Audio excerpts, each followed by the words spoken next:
उसी रमजान में जैसे ही चांद नजर आएगा, हुक्म दिया गया चांद को देखा करो, चांद को अपने बच्चों के साथ, परिवार के साथ देखने की कोशिश करो। मौसम साफ है, चांद इंशाअल्लाह नजर आएगा। जब रमजान का चांद तुम्हें आसमान पे नजर आ जाए तो ये दुआ पढ़ लेना जो अल्लाह के प्यारे नबी पढ़ा करते थे, अल्लाहुम्मा अहिल्लहु अलैना बिल अम्नि वल ईमानी वस्सलामति वल इस्लामी रब्बी व रब्बुकल्लाह। क्या दुआ है, चांद देख करके क्या दुआ पढ़ रहे हैं हम। अय अल्लाह, तो इस चांद को अमन के साथ हम पर तुलू फरमा दे, ईमान के साथ तुलू फरमा दे, सलामती के साथ तो इस चांद को तुलू फरमा दे, इस्लाम के साथ इस चांद को तो तुलू फरमा दे। रब्बी व रब्बुकल्लाह, और ऐ चांद मेरा और तेरा रब अल्लाह है। कभी आपने गौर किया, हमारे गैर मुस्लिम भाई भी तो चांद देख के करवा चौथ मनाते हैं। हमारे गैर मुस्लिम भाइयों के यहाँ भी चांद की बड़ी अहमियत है, मगर वो चंद्रमा को देवता मानते हैं, वो चंद्रमा की पूजा करते हैं, वो चंद्रमा की इबादत करते हैं। मगर मेरे प्यारे साथियों, इस्लाम एक ईश्वरवाद वाला मजहब है, इस्लाम तौहीद वाला मजहब है। हम चांद को देख करके भी ऐलान करते हैं रब्बी व रब्बुकल्लाह। ऐ चांद, हम तेरी उपासना नहीं करते, ऐ चांद हम तुझे रब नहीं मानते, ऐ चांद हम तुझे अपना पूज्य नहीं मानते, हम तुझे अल्लाह ताला का एक क्रिएशन मानते हैं, अल्लाह ताला की एक मखलूक मानते हैं। और हम चांद देख करके भी ऐलान करते हैं रब्बी व रब्बुकल्लाह, ऐ चांद मेरा भी रब अल्लाह और तेरा भी रब अल्लाह। इस्लाम तौहीद वाला दीन है मेरे प्यारे साथी। इस्लाम में शिर्क बर्दाश्त के काबिल नहीं है मेरे साथी। इस्लाम तो वो मजहब है कि तमाम नमाजों में हम रुकू करते हैं, सजदा करते हैं, मगर जनाजे की नमाज में हम रुकू और सजदा नहीं करते। क्यों नहीं करते? सामने मुर्दा रखा हुआ है, सामने जनाजा रखा हुआ है। अगर जनाजे की नमाज में रुकू डाला जाता और सजदा डाला जाता तो यह मैसेज जाता कि इस्लाम तो मुर्दे के आगे सजदा करवा रहा है, इस्लाम तो मुर्दे के आगे झुक रहा है। इसलिए जनाजे की नमाज में कोई रुकू और सजदा नहीं है। जनाजा रखा हुआ है, हम जनाजे की नमाज पढ़ते, उसमें कोई रुकू सजदा नहीं है। और इसीलिए अल्लाह के रसूल ने किसी कब्र के ऊपर नमाज पढ़ने से मना किया है। ना तो कब्र के ऊपर मस्जिद बनाई जा सकती है, ना मस्जिद में कब्र बनाई जा सकती है। कब्र के ऊपर भी नमाज नहीं और मस्जिद के अंदर भी कब्र को आपने रखने से मना किया है। आज अफसोस की बात, उसी इस्लाम को मानने वाले आज तौहीद को नहीं समझते। कोई किसी के आगे सर झुका रहा है, कोई किसी के आगे सर झुका रहा है। और आपकी शेरशाबादी बिरादरी में जो पूरी अहले हदीस बिरादरी है, आज आपकी बिरादरी में भी बहुत सारी ऐसी चीजें होने लगी हैं जो तौहीद के खिलाफ है। माफ कीजिएगा, बहुत सारे घरों में जहालत की वजह से, तालीम की कमी की वजह से आज बच्चे पैदा होने के बाद ही उनके गले में धागा डाल दिया जाता है। आपके शेरशाबादियों में भी ये चीज देखी जा रही है कि बच्चों के गले में धागा और तावीज डाला जा रहा है। बच्चा बीमार हो जाए तो शिरकिया झाड़ फूक करने वाले झूठे मक्कार लोगों को बुला के उनसे झाड़ फूक करवाया भी जा रहा है। अगर कौवा बोलने लगे तो कौवे के बोलने पर यह कहा जाता है कि कौवा बोल रहा है, इसका मतलब कोई मनहूस खबर आने वाली है। इस तरीके की उल्टी सीधी रिवायतें और उल्टी सीधी चीजें आज हमारे अहले हदीसों के अंदर भी मेरे प्यारे साथियों पाई जाने लगी हैं। याद रखिए, हम तौहीद वाले हैं, हम मर जाएं कट जाएं, तौहीद से समझौता करने वाले नहीं हैं। यही हमारी पहचान है। अल्लाह के नबी ने फरमाया ला तुशरिक बिल्लाहि व इन कुतिलता व हुर्रिकता, अगर तुम्हें कत्ल कर दिया जाए या जला दिया जाए तब भी तुम अल्लाह के साथ शिरक मत करना। तौहीद की हिफाजत करो मेरे प्यारे साथी। हम चांद देख करके भी तौहीद का दर्स देते हैं, रब्बी व रब्बुकल्लाह, ऐ चांद मेरा भी रब अल्लाह है, तेरा भी रब अल्लाह है। एक और मैसेज मिला चांद की दुआ से। दुनिया कहती है मुसलमान तो आतंकवादी होता है, कहने वाले कहते हैं सारे मुसलमान तो आतंकवादी नहीं होते, लेकिन सारे आतंकवादी मुसलमान होते हैं।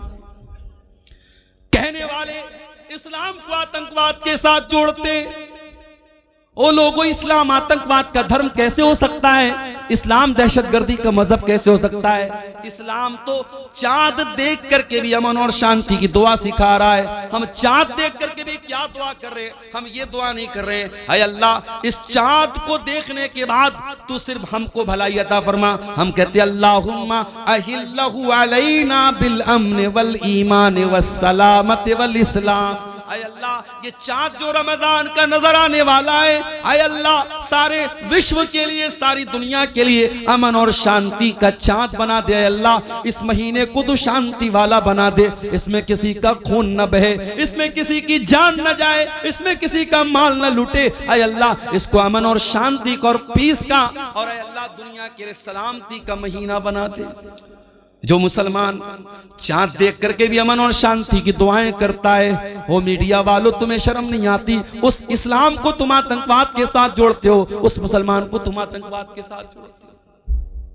हाँ, अगर कोई अपने आप को मुसलमान कहने वाला गलत काम करे तो उसके लिए इस्लाम कैसे जिम्मेदार हो सकता है? आज दूसरे मजहब के मानने वाले, आज अमेरिका में जो जेफरी एप्स्टीन की फाइल सामने आ रही है, वो कोई मुसलमान तो नहीं था, वो तो यहूदी था, लेकिन इतना गंदा आदमी था। 6 साल की बच्चियों के साथ रेप किया करता था, छोटी छोटी बच्चियों के साथ वो दरिंदगी किया करता था, उन्हें नोचा करता था, उनको तड़पाया करता था, यहाँ तक के छोटी छोटी बच्चियों को मशीन में डाल के कत्ल करके उनकी बोटी बना बना के खाया करता था। वो तो यहूदी था। तो क्या हम ये बोलेंगे कि उसके इस अमल की वजह से पूरी यहूदी कौम गलत मानी जाएगी? नहीं मेरे प्यारे साथियों, कुछ लोगों के गलत कामों की वजह से पूरा मजहब बदनाम नहीं किया जा सकता, पूरे दीन को ब्लेम नहीं किया जा सकता। इस्लाम कल भी अमन और शांति का प्रतीक था और आज भी अमन और शांति का प्रतीक है और कयामत की सुबह तक अमन और शांति का प्रतीक रहेगा।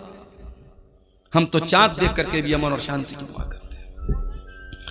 चांद देखने के बाद दूसरा काम हम क्या करते हैं? इशा की नमाज पढ़ने के बाद तरावी की नमाज पढ़ते हैं। जैसे ही रमजान शुरू होता है, ये बहस भी छिड़ जाती है, तरावी 8 रकात पढ़ी जाए कि 20 रकात पढ़ी जाए। कोई 8 को सही कहता है, कोई 20 को सही कहता है। लेकिन एक बात से कोई इनकार नहीं कर पाएगा कि अल्लाह के नबी ने जो 3 दिन तरावी पढ़ाई थी, वो 8 ही रकात आपने पढ़ाई थी। कैसी आवाज आ? 3 दिन तक अल्लाह के नबी ने जो तरावी की नमाज पढ़ाई थी वो 8 रकात थी। इसमें किसी को शक नहीं है मेरे प्यारे साथी। हजरत आयशा से पूछा गया, अल्लाह के प्यारे रसूल की रमजान की नमाज कैसी थी? तरावी की नमाज जिसको हम कहते हैं, उसी के बारे में सवाल किया गया। मायशा कैफ़ कानत सलातु रसूलिल्लाह सल्लल्लाहु अलैहि वसल्लम की रमजान, अल्लाह के रसूल की रमजान की नमाज कैसी थी?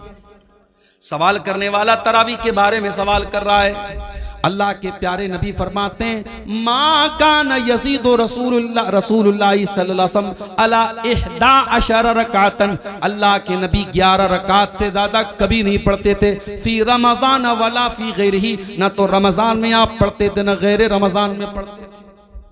पता ये चला कि तरावी की नमाज कोई अलग नमाज नहीं है, ये वही तहज्जुद की नमाज है जो अल्लाह के नबी साल के बाकी 11 महीने 11 रकात पढ़ा करते थे। उसी नमाज को आसान बना करके हम इशा के फौरन बाद पढ़ लेते हैं, ताकि जो लोग रात में उठ करके तहज्जुद नहीं पढ़ सकते वो भी रमजान में तरावी पढ़ सके। भाई तहज्जुद की नमाज बड़े खुशनसीब लोगों को हासिल होती, सब लोग तो तहज्जुद नहीं पढ़ता।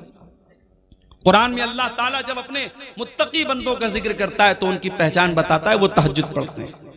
कहीं अल्लाह फरमाता है, कानू कलीलन मिनल लैली मा यहजऊन, मेरे मुत्तकी बंदे रात को बहुत कम सोते हैं, वो रात में तहज्जुद की नमाज पढ़ते हैं। कहीं अल्लाह ने फरमाया, ततजाफा जुनूबुहुम अनिल मजाजिर यदऊन रब्बहुम खौफन व तमा, मेरे मुत्तकी बंदे अपने बिस्तर से अलग होकर के अल्लाह की बारगाह में तहज्जुद पढ़ते हैं। यदूना रब्बहुम खौफन व तमा, वो अपने रब से दुआएं करते हैं, कभी अल्लाह के अजाब से डरते हैं, कभी अल्लाह की रहमत की उम्मीद रखते हैं। व मिम्मा रज़क़नाहुम युनफिकून, और तहज्जुद पढ़ने के बाद अल्लाह की राह में सदका खैरात करते हैं। वही तहज्जुद की नमाज रमजान में तरावी के नाम से पढ़ी जाती है और अल्लाह के नबी ने इसको 11 रकात ही पढ़ा है। मेरे प्यारे साथियों, हमें और आपको भी चाहिए कि हम तरावी पढ़ें, लेकिन हाँ एक बात याद रखिए, तरावी की नमाज को आज हमारे यहाँ एक हवा बना दिया गया, बहुत मुश्किल बना दिया गया। नहीं,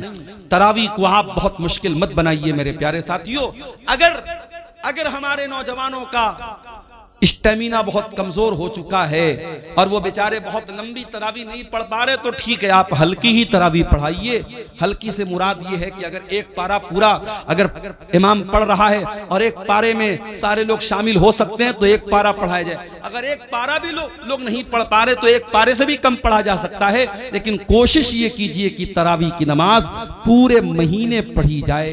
जो ये तरीका हमारे यहाँ चला है कि 3 दिन तरावी पढ़ते हैं, 5 दिन तरावी पढ़ते हैं, उसके बाद मस्जिदों में सन्नाटा छा जाता है, ये तरीका गलत है और किसी भी हदीस से ये तरीका साबित नहीं है कि सिर्फ 3 दिन तरावी पढ़ी जाए। अल्लाह के नबी फरमाते हैं, मन काम रमजान ईमानन व इहतिसाबन, जो रमजान में क़ियामुल लैल करता है, जो रमजान में तरावी की नमाज पढ़ता है ईमान के साथ और सवाब की नीयत के साथ।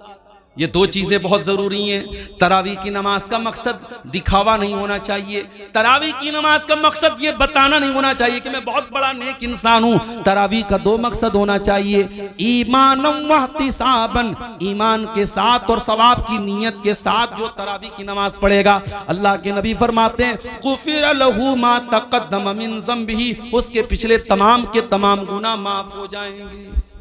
और ये भी याद रखिए, अभी आज एक फोन मेरे पास आया, मौलाना मैं एक जगह ड्यूटी कर रहा हूं, 12 बजे रात तक मेरी ड्यूटी है, मैं ड्यूटी से आने के बाद जमात तो मुझे नहीं मिलेगी, क्या मैं अकेले तरावी की नमाज पढ़ सकता हूं? मैंने कहा आप पढ़ सकते हैं, जायज है, लेकिन ये बात याद रखिए कि तरावी की नमाज जमात से पढ़ना अफजल है, जमात से पढ़ना अफजल और बेहतर है, इसलिए कि अल्लाह के नबी ने फरमाया, मन कामा मअल इमामी हत्ता यनसरिफ कुतिब लहू क़ियामुल लैला, जो इमाम के साथ क़ियामुल लैल करता है, जो इमाम के साथ तरावी की नमाज पढ़ता है, उसको पूरी रात तहज्जुद पढ़ने का सवाब मिलता है। इसलिए मेरे भाइयों, मस्जिद में तरावी का एहतमाम करो और औरतों के लिए भी इंतजाम करो ताकि माएं बहनें भी इस सवाब में शामिल हो सके, मर्द हजरात भी तरावी पढ़े और पर्दे के साथ औरतों का भी इंतजाम करो, औरतें भी जाके तरावी की नमाज पढ़े।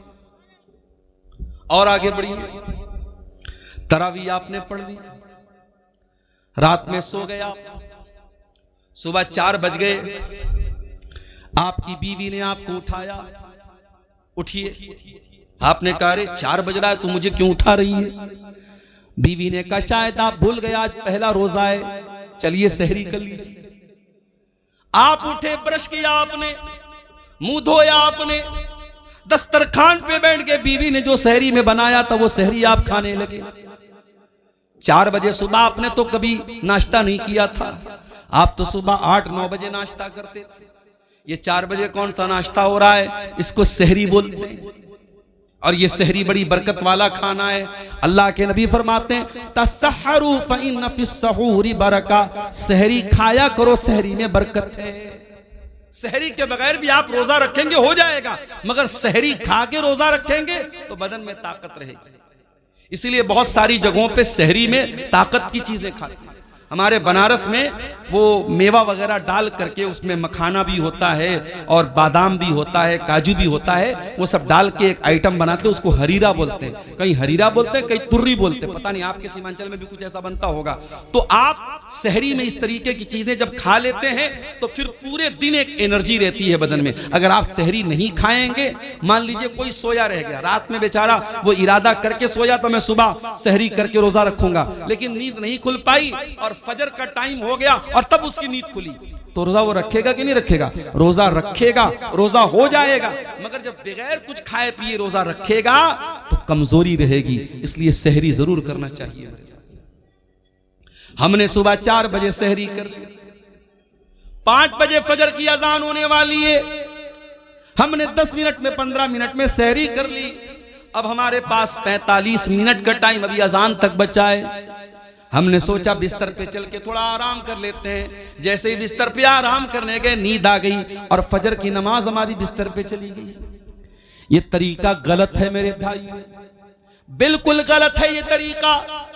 आप 14-14 घंटे भूखे रहते हैं, आप रोजा रखते हैं, लेकिन अगर आप नमाज की पाबंदी नहीं करते हैं तो माफ कीजिएगा, रोजा इंपॉर्टेंट है, रोजा अहम है, लेकिन रोजे से भी ज्यादा इंपॉर्टेंट नमाज है। इस्लाम के 5 अरकान में कलमा पढ़ने के बाद दूसरे नंबर पे नमाज है और तीसरे नंबर पे ज़कात है और चौथे नंबर पे रोजा है। आप चौथे नंबर की चीज के लिए तो 14 घंटे मेहनत करते हैं, लेकिन दूसरे नंबर की चीज को आप गोल कर देते हैं, नमाज ही को गायब कर देते हैं। याद रखिए मेरे प्यारे साथियों, इस्लाम में रमजान के रोजे के पहले 5 वक्ता नमाज है, इसलिए नमाज छोड़ करके आप रोजा मत रखिए। अगर आप फजर की नमाज जाने का डर है तो आप सहरी थोड़ा लेट खाइए। अल्लाह के नबी की सुन्नत भी थी कि आप सहरी बहुत लेट खाते थे, यानी फजर की अजान से ठीक 10-15 मिनट पहले आप सहरी खा लीजिए और जब 10 मिनट बचा है आप वजू बना करके बैठ करके दुआ कीजिए, अल्लाह ताला से जिक्र कीजिए अल्लाह ताला का, और फजर की नमाज पढ़ने के बाद ही आप सोइए ताकि आपकी नमाज न छूटने पाए मेरे साथी। और आगे बढ़िए, आपने सहरी खाई, फजर की नमाज आपने पढ़ ली, उसके बाद आपको मगरिब की अजान तक कुछ खाना नहीं है।